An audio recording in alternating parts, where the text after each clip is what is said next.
नमस्कार, आप देखना शुरू कर चुके हैं बात देवभूमि की। मैं हूं आपके साथ पूजा मोहन पांडे। देश के लिए 15वें राष्ट्रपति का चुनाव अनुमान से ज्यादा रोमांचक रहा। रोमांचक इसलिए क्योंकि कई दलों को विश्वास के धरातल पर एक बार फिर से खुद को परखने का मौका मिला और इस अवसर की एवज में दिखा आईना, वो आईना जिस पर उभरता प्रतिबिंब सवालों से भरा हुआ है। अब तक आप समझ गए होंगे कि हंगामे, चर्चा और सवालों के केंद्र में कौन है। एक बार फिर से मुख्य विपक्षी दल कांग्रेस है। तो आज चर्चा का आगाज इसी बात के साथ कि बागी करेंगे बंटाधार।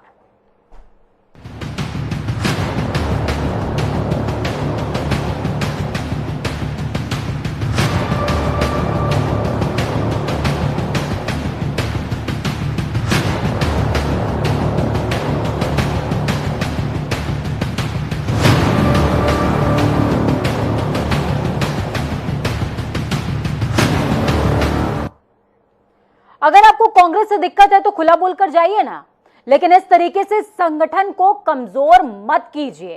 ये शब्द मौजूदा वक्त में प्रदेश कांग्रेस के जूझते हुए प्रदेशाध्यक्ष के थे, जो शायद जूझते जूझते अब तंग आ चुके हैं। असल में राष्ट्रपति चुनाव में क्रॉस वोटिंग को लेकर के उत्तराखंड कांग्रेस में खलबली मची हुई है।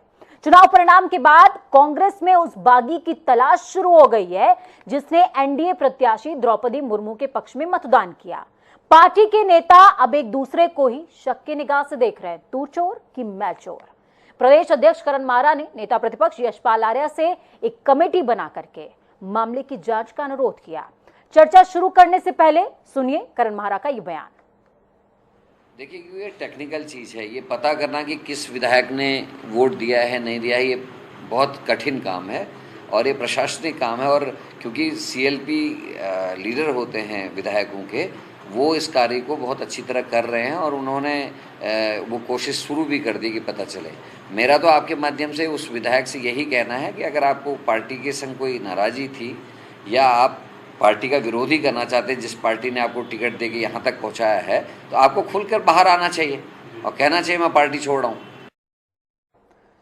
तो आपको खुलकर बाहर आना चाहिए और कहना चाहिए कि मैं पार्टी छोड़ रहा हूं, लेकिन ये भीतर घात किस लिए? चर्चा का केंद्र और सवाल भी यही है कि भीतर घात किस लिए। चलिए चर्चा को शुरू करेंगे। हमारे साथ में चर्चा को खास बनाने के लिए संजीव वर्मा जुड़े हुए हैं, प्रदेश सह मीडिया प्रभारी हैं आप बीजेपी के। संजीव जी, बहुत स्वागत है, आप हमेशा जुड़ते रहते हैं। संजीव जी हमारे साथ में। शीशपाल सिंह बिष्ट जी जुड़े हैं हमारे साथ में।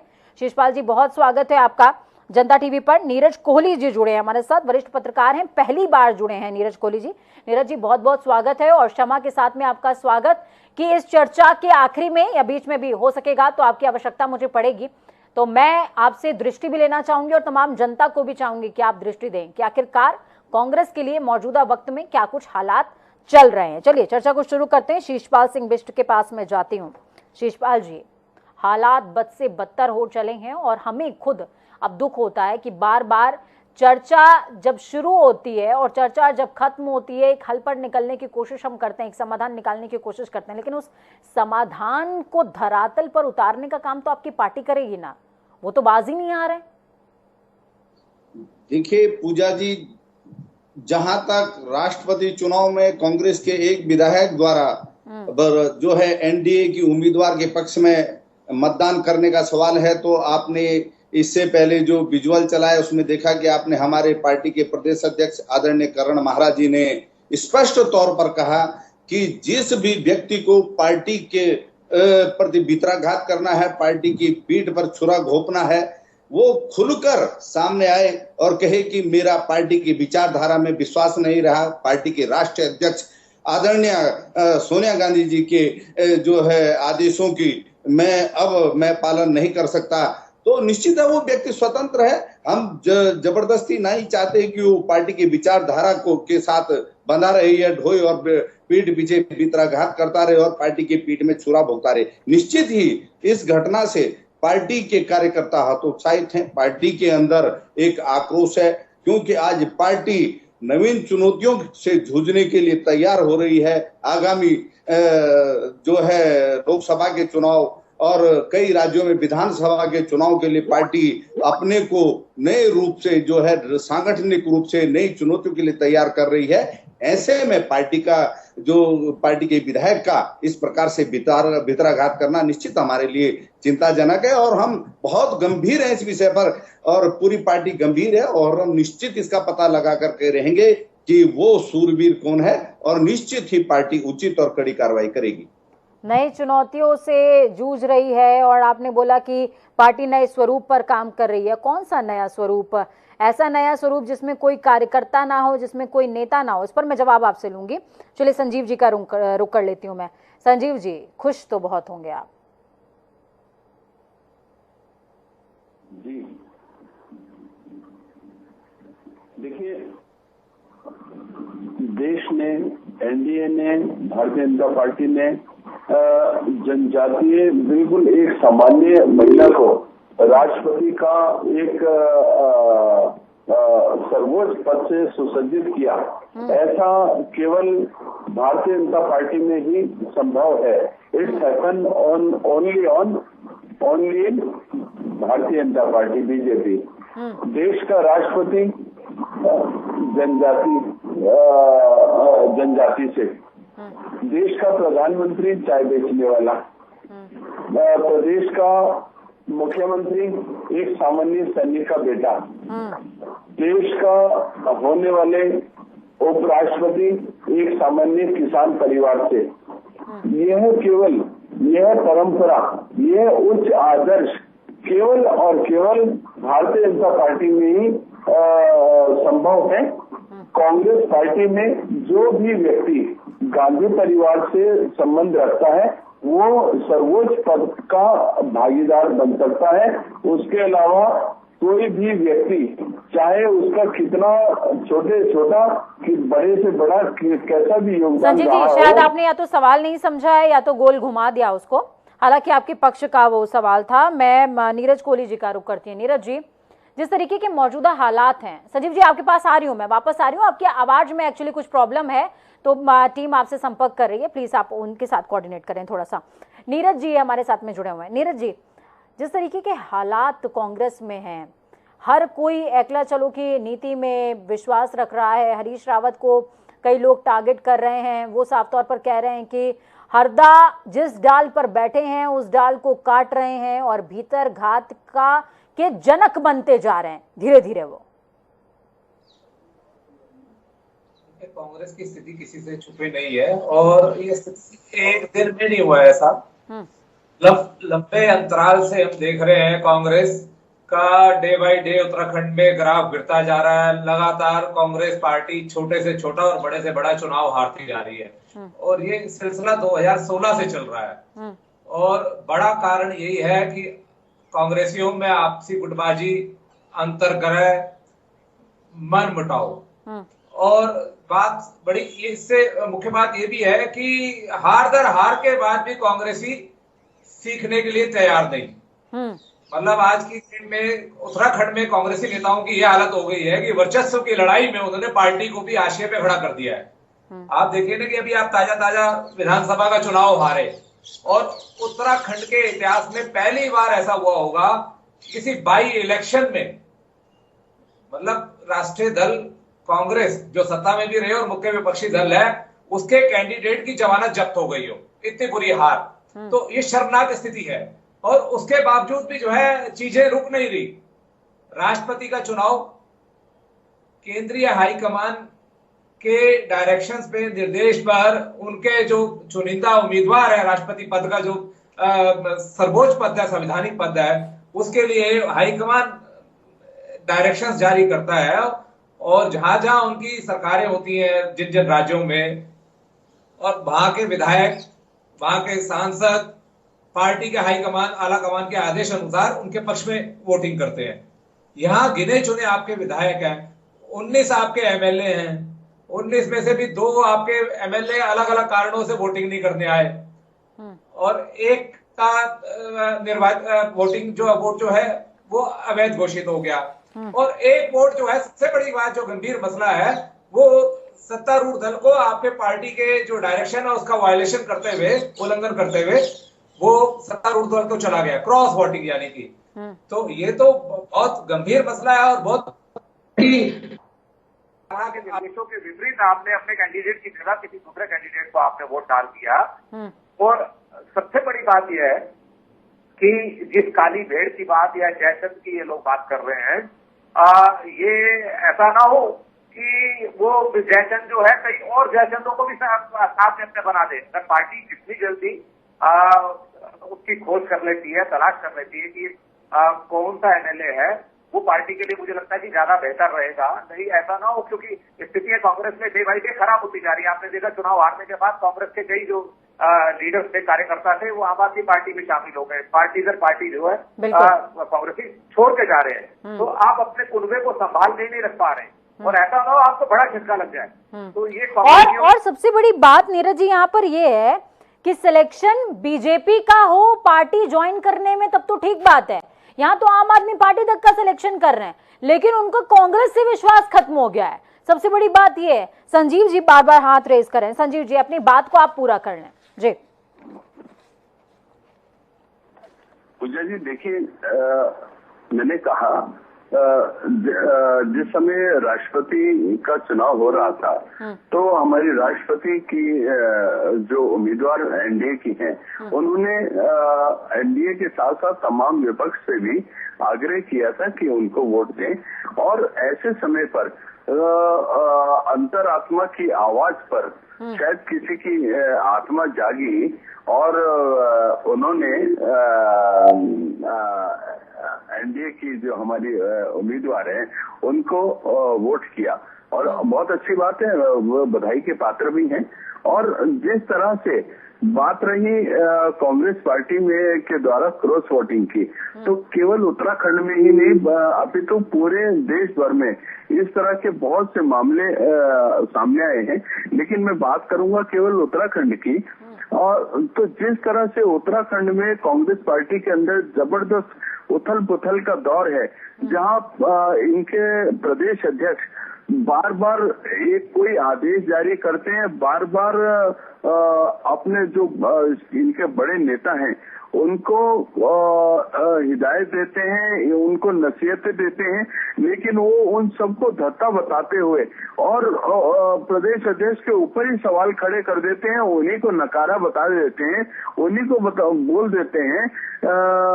जैसे अभी विगत दिनों हरक सिंह रावत जी के को आपके कांग्रेस के प्रदेश अध्यक्ष श्री महाराज जी ने कहा कि आप पार्टी के जो कार्यक्रम होते हैं उसमें आप शामिल नहीं होते और अनावश्यक पार्टी को कमजोर करने की बात करते हैं।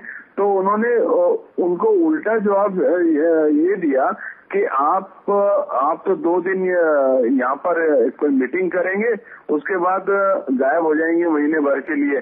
पार्टी कैसे चलाई जाती है जिस दिन मैं फॉर्म में आऊंगा मैं आपको बताऊंगा। तो यानी कि उन्होंने उन्हीं की जो कार्यशैली है उस पर एक बड़ा प्रश्न चिन्ह लगाने का काम किया। और जिस तरह से अभी विगत 2-4 दिन पुरानी बात है, श्री हरीश रावत जी ने वहां पर, जबकि त्रिस्तरीय पंचायत का चुनाव बिल्कुल सर पर है, उन्होंने इतना बड़ा आरोप पूरे हरिद्वार के सभी नेताओं के ऊपर, सभी जनप्रतिनिधियों के ऊपर, सभी विधायकों के ऊपर और पूर्व विधायकों के ऊपर इतना बड़ा आरोप लगाया। उन्होंने कहा तुम नकारा हो और तुम्हारी वजह से ही हरिद्वार में हमेशा कांग्रेस हारती है और यहाँ का कांग्रेसी ही कांग्रेस को वोट नहीं करता। इसलिए इसका मतलब ये हुआ कि उन्होंने पूरे हरिद्वार जनपद के सभी नेताओं की और कार्यकर्ताओं की निष्ठा के ऊपर जो गंभीर प्रश्न चिन्ह लगाया और एक आक्षेप लगाया और एक तरह से उन्होंने सभी कार्यकर्ताओं को गद्दार की श्रेणी में खड़ा कर दिया। मैं सोचता हूँ कांग्रेस पार्टी के लिए बड़ा एक तरह से नेस्तनाबूद होने की तरफ कांग्रेस बढ़ रही है। और जिस तरह से वर्चस्व की लड़ाई कांग्रेस के अंदर जारी है, मैं सोचता हूँ कल की तारीख में क्या होगा क्या नहीं होगा इसके बारे में कांग्रेस को ही सोचना चाहिए। और जिस तरह ने अभी विगत दिनों भारत जोड़ो यात्रा एक आरंभ की थी, मेरी कांग्रेस को एक बड़ी नसीहत है कि भारत छोड़ो यात्रा तो बाद में होती रहेगी। भारत को तो कभी जोड़ने का आप लोगों ने काम नहीं किया, भारत को तोड़ने का ही काम किया। 1947 में जो भारत का विभाजन हुआ था उसके सीधे शिषपाल जी आपका काउंटर है, शिषपाल जी आपका काउंटर है, लेकिन आप उनका जवाब दें, संजीव जी का आप जवाब दें, लेकिन उससे पहले मैं आपसे एक सवाल पूछना चाहूंगी कि जयचंद कौन है, इसका खुलासा कैसे होगा? क्योंकि ये तो पता नहीं चल पाता कि किसने क्रॉस वोटिंग करी है, पता लगाएंगे कैसे? और पता अगर नहीं लगा पाए तो ऐसा ना हो कि वो बागी खेमा और ज्यादा विकराल रूप धारण कर ले। पूजा जी आप मुझे जरा समय दें, क्योंकि मैं संजीव जी की बात का भी जवाब दूंगा और आपकी बात का भी। पहले आपकी बात का जवाब दे देता हूं कि निश्चित जी जो बागी है या जिसने क्रॉस वोटिंग की पार्टी के खिलाफ, ये हमारे लिए चुनौती है, क्योंकि तकनीकी मामला है। राष्ट्रपति के चुनाव में बहुत ही गोपनीयता रखी जाती है, तो ये पता लगाना चुनौती है। लेकिन हमने नेता प्रतिपक्ष जिसे आग्रह किया है कि वो इस बात का पता लगाएं और अन्य स्रोतों से भी पता करने की कोशिश की जा रही है। निश्चित आज नहीं तो कल देर सवेर इस बात का खुलासा हो ही जाएगा और पार्टी के विभीषण का हम पता लगा लेंगे और पार्टी निश्चित उस पर उचित कार्रवाई करेगी। जैसा मैंने पहले भी कहा, क्यों अब पुराना इतिहास नहीं दोहराया जाएगा। कांग्रेस नई चुनौतियों के लिए नए ढंग से निपटने के लिए तैयार है। दूसरा, पूजा जी जो है, नीरज कोहली जी ने, स्वतंत्र पत्रकार जो है, उन्होंने हमारी काफी समालोचना की और मैं उनका आदर करता हूं कि हम राजनीतिक और भारतीय लोकतंत्र और जो है उसमें विश्वास करते हैं, आलोचना का भी स्वागत करते हैं। जो उनके सुझाव होंगे हम उनका निश्चित जो है अपनाने की कोशिश करेंगे। लेकिन संजीव वर्मा जी जो भारतीय जनता पार्टी के प्रवक्ता हैं, उन्होंने बिना सिर पैर की लंबा चौड़ा निबंध पढ़ा। उन्होंने कहा कि कांग्रेस पार्टी के अंदर आज इस राज्य के अंदर दुनिया भर का जो है जो खेमे हैं। देखिए, हमारे पार्टी के अंदर न तो कोई खेमा है, हमारी पार्टी आज एकजुट है और जो आदरणीय अध्यक्ष हैं करण महाराज जी, उनके नेतृत्व में सभी नेता आज जो भी राष्ट्रीय स्तर से कार्यक्रम आ रहे हैं, यह राज्य की कांग्रेस कमेटी जो कार्यक्रम तय कर रही है, प्रत्येक कार्यक्रम के अंदर आप देख रहे होंगे कि पहले की बात मैं नहीं करता कि आज विधानसभा स्तर तक, ब्लॉक स्तर तक कार्यक्रम हो रहे हैं।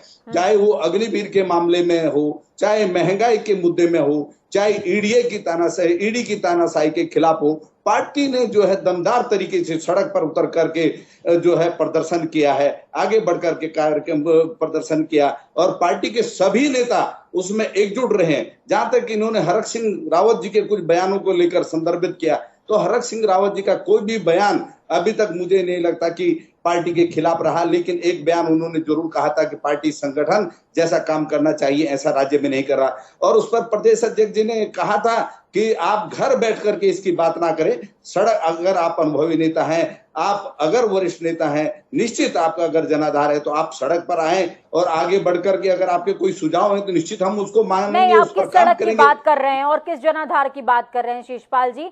क्या हर कोई जिस तरीके से हरीश रावत करते हैं, वो उनका एक अपना एकला चलो की नीति है, जहां पर भी उनका मन करता है वो अनशन पर बैठ जाते हैं, उन्हें पार्टी के लोगों से कोई फर्क नहीं पड़ता।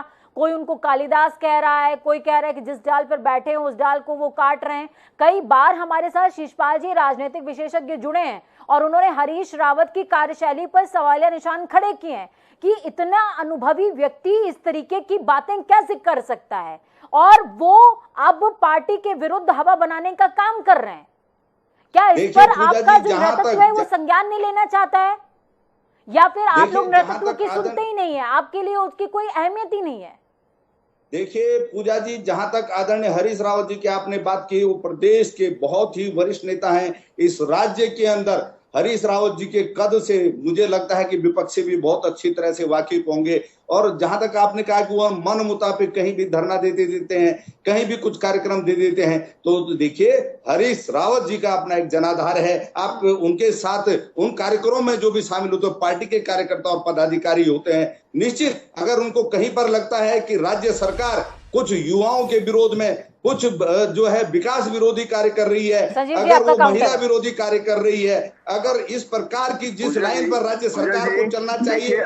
अभी 2 दिन पहले ईडी के द्वारा जब सोनिया गांधी जी को जांच के लिए बुलाया गया, तो सोनिया गांधी जी ने पूरे मजबूती के लिए सभी नेता कोई कार्यक्रम पार्टी को देते हैं, पार्टी को भी अगर लगता है वो कार्यक्रम पार्टी के हित में, तो हम पार्टी भी उन सुझाव को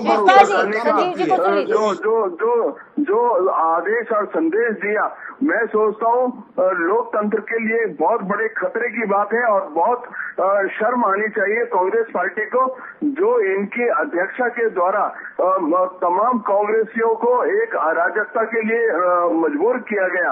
और जबकि ऐसे समय में कांग्रेस के ऐसे क्रूशियल समय पर भी उत्तराखंड कांग्रेस के अंदर जो एक बड़ी गुटबाजी देखने को मिली, सामने आई सड़कों पर, जबकि तमाम कांग्रेसी उतरे हुए थे, ऐसे समय पर हरीश रावत जी और हरक सिंह रावत जी, उन दोनों का तमाम प्रदर्शन से गायब होना एक बड़ी शीशपाल जी, इसी विषय को लेकर के मेरा एक सवाल है। आपने बोला कि हरीश रावत जी का अपना एक व्यक्तिगत जनाधार है और वो उस दिशा में काम कर रहे हैं, कर सकते हैं, लेकिन मैं ये बात आपसे समझना चाहूंगी, जब हम किसी दल की बात करते हैं, राजनीतिक दल की बात करते हैं, उसमें व्यक्ति का जनाधार कलेक्टिवली होता है कि वो पार्टी के लिए सकारात्मक कदम हो।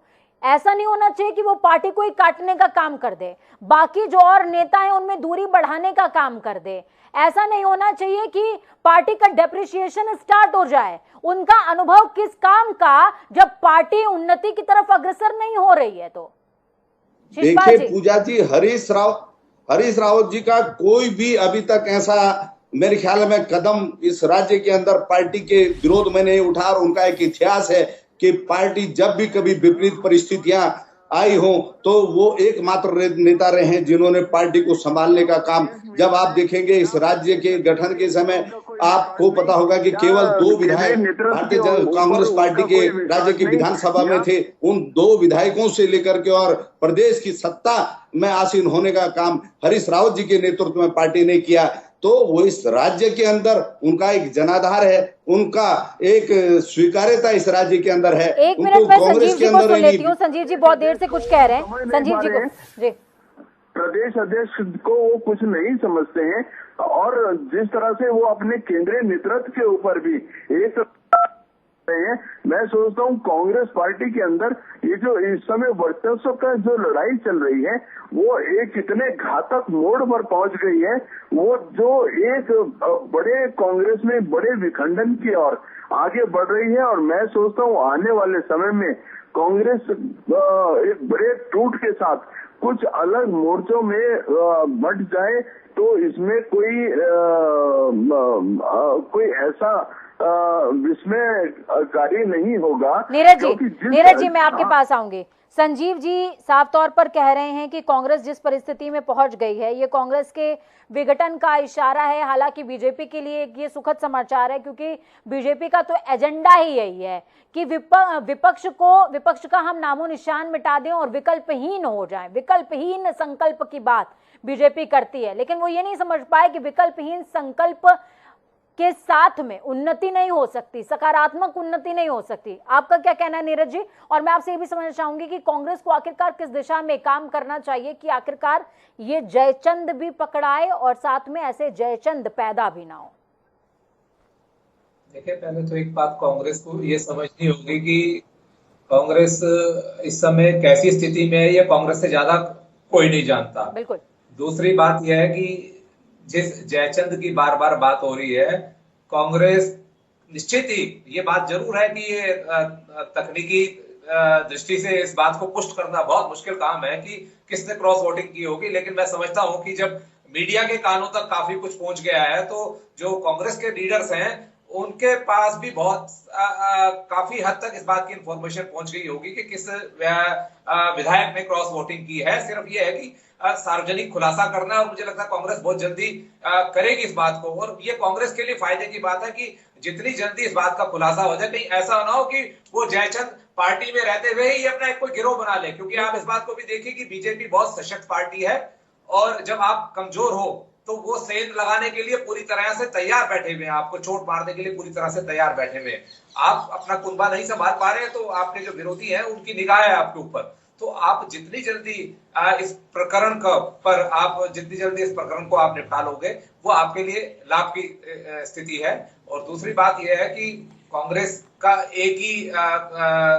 एकजुटता का मंत्र जो है कांग्रेस को वो आगे बढ़ा सकता है, वही कांग्रेस को आगे प्रगति पे ले जा सकता है। जब तक कांग्रेस के सारे छत्रप एक अम्ब्रेला के नीचे, एक जिस लीडर को लीडर उन्होंने डिक्लेयर किया है उसके अम्ब्रेला के नीचे आके पार्टी की नीतियों और नीतियों के साथ और हाईकमान के डायरेक्शंस के साथ आगे नहीं बढ़ते। एक बात और आपसे समझना चाहूंगी, प्रीतम सिंह, हरीश रावत, हरक सिंह रावत, इन तमाम लोगों को एकदम से अचानक से साइडलाइन कर देना, क्या ये पार्टी के लिए बहुत बड़ी मुसीबत का सबब हो गया है? आप इस तरह से देखिए इस चुनाव को। अब आप विधानसभा चुनाव की बात करें तो आप देखें कि इलेक्शन कमेटी के चेयरमैन हरीश रावत थे, उनके कंधे पर ही सारा दारोमदार था, उनके कंधे पर ही सारी जिम्मेदारी थी और उनके कंधे पर ये ठीक था कि उसके साथ पूरी टीम की जिम्मेदारी है, पूरी टीम रिस्पॉन्सिबल है, क्योंकि जो लीडर होता है वो अकेला कुछ नहीं कर सकता, कितना भी सशक्त क्यों ना हो, कितना दमदार क्यों ना हो, जब तक पूरी टीम उसके साथ नहीं खेलती। तो अगर आप जीतते हो तो भी श्रेय टीम को जाता है, थोड़ा इस बात का क्रेडिट ज्यादा कप्तान को जाता है, लेकिन उसके बाद टीम को भी उसका श्रेय जाता है। लेकिन जब आप हारते हो तो खाली कप्तान ही जिम्मेदार नहीं होता, टीम भी जिम्मेदार। बिल्कुल, अपनी टीम को नहीं जिता सकता। तो यहाँ यही बात है कि जितने बड़े लीडर हैं कांग्रेस के, आप प्रीतम सिंह हो, चाहे हरक सिंह रावत हो, चाहे हरीश रावत हो, यशपाल आर्य हो, या आप करण माहरा हैं, या गणेश सोल्याल जो पहले रहे हैं, ये जितने बड़े लीडर जो हैं, जितने बड़े छत्रप हैं, जब तक ये अंतर्मन से एक साथ नहीं होंगे और ये इस बात का संकल्प नहीं लेंगे कि नहीं भाई हम अपने वर्चस्व की लड़ाई को नीचे रखें, हमने पार्टी के ग्राफ को और पार्टी के प्लेटफॉर्म को ऊपर लेके जाना है, हमने कांग्रेस के वजूद को बचाना है, कांग्रेस के वजूद को आगे बढ़ाना है, अंतर्मन से जब तक साथ नहीं होंगे तब तक मुझे लगता है कांग्रेस का भला होने वाला नहीं है। अब पिछले 2016 के बाद से अंतर्मन की बात यशवंत सिन्हा ने भी की थी, अंतर्मन की बात नीरज कोहली भी कर रहे हैं। बहुत शुक्रिया आप तीनों लोगों का इस चर्चा को खास बनाने के लिए, अहम बनाने के लिए। कुछ लाइन्स हैं, वो लाइन्स क्या हैं? क्रोध कहां तक टाला जाए, क्रोध कहां तक पाला जाए, युद्ध कहां तक टाला जाए, तू भी वंशज है राणा का, फेक जहां तक भाला जाए। बहुत ज़्यादा ज़रूरत है कांग्रेस को इस आत्मशक्ति की। महाराणा प्रताप जिन्होंने घास की रोटी तक खा ली थी अपने स्वाभिमान को बचाने के लिए, आज कांग्रेस को एकजुट होना पड़ेगा, एकता दिखानी पड़ेगी और ये समझना पड़ेगा कि कांग्रेस यानी कि विपक्ष के अस्तित्व को बचाना है तो एक छतरी के नीचे आना है। बस छोटे से ब्रेक के उस पार खबरों का सफर लगातार जारी है। बने रहिए जनता टीवी के साथ, क्योंकि हम है आपकी ताकत। नमस्कार, जय हिंद।